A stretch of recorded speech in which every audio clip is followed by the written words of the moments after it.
ماجرا یہ ہے کہ حضرت بکر بن عبداللہ فرماتے ہیں کہ پچھلی قوموں میں ایک بہت سرکش غیر مسلم اور ظالم بادشاہ تھا. وہ اللہ پاک کی نافرمانی میں حد سے بڑا ہوا تھا. ایک مرتبہ ایک جنگ میں بادشاہ کو گرفتار کر لیا گیا.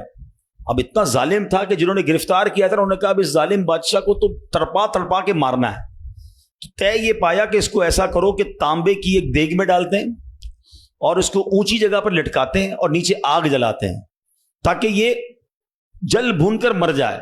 ایسے ہی کیا گیا. تانبے کی دیگ بنائی گئی, نیچے آگ لگا دی گئی.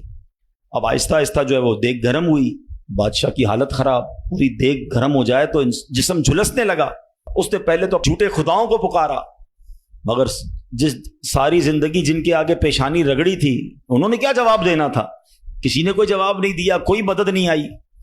اللہ اکبر. اب جب سب امیدیں ٹوٹ گئی نا, سب اس کو پتہ چل گیا کہ اب میرا آخری وقت آ گیا, اب میں گیا, اب میں مارا جاؤں گا. تو اب یہ بادشاہ جو تھا مسلمان نہیں تھا. اس نے مسلمانوں کے رب یعنی خداوند قدوس کو پکارنا شروع کر دیا. وہ کہتا ہے یا اللہ, یا رحمان, یا رحیم, مدد فرما دے, اور بلند آواز سے لا الہ الا اللہ پڑھنا شروع کر دیا. اب بادشاہ نے اس مشکل گھڑی میں اللہ سے توبہ بھی کی کہ اللہ مجھے معاف کر دے اور بس مجھے بچا لے, اب میں تیری عبادت کروں گا, اب تک جو کیا مجھے معاف کر دے. بلند آواز سے لا الہ الا اللہ. اس دیگ میں بیٹھا ہوا ہے, نیچے آگ لگی ہوئی ہے. دیکھو کریم نے اس کی پکار کیسے سنی کہ بارش برسنا شروع ہو گئی. جیسے بارش برسی تو وہ آگ بجھ گئی, تو وہ گرمی تو آلموسٹ ختم ہو گئی. لیکن پھر اتنی تیز ہوا چلی کہ وہ دیگ رسیاں توڑا کر دیگ ہی اڑنے لگی. اچھا, وہ بادشاہ لا الہ الا اللہ, لا الہ الا اللہ کی آوازیں بلند کر رہا ہے اور دیگ اڑ رہی ہے.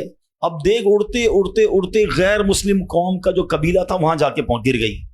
اب جب وہاں گئی تو لوگ حیران کہ یہ کیسی دیگ ہے جو اڑتے ہوئے آ رہی ہے, اور اس میں ایک بندہ بیٹھا ہوا ہے وہ لا الہ الا اللہ, لا الہ الا اللہ پڑھ رہا ہے. تو جب وہ غیر مسلم قریب آئے تو اس بادشاہ نے باہر نکل کر اپنا واقعہ سنایا کہ سنو, میں غیر مسلم تھا, اپنے اللہ کے سوا جھوٹے خداؤں کی پوجا کرتا تھا, میں نے کلمہ پڑھا, اللہ نے اس مصیبت سے نکال دیا اور مجھے یہاں پہنچا دیا. پورا گاؤں کلمہ پڑھ کر مسلمان ہو گیا.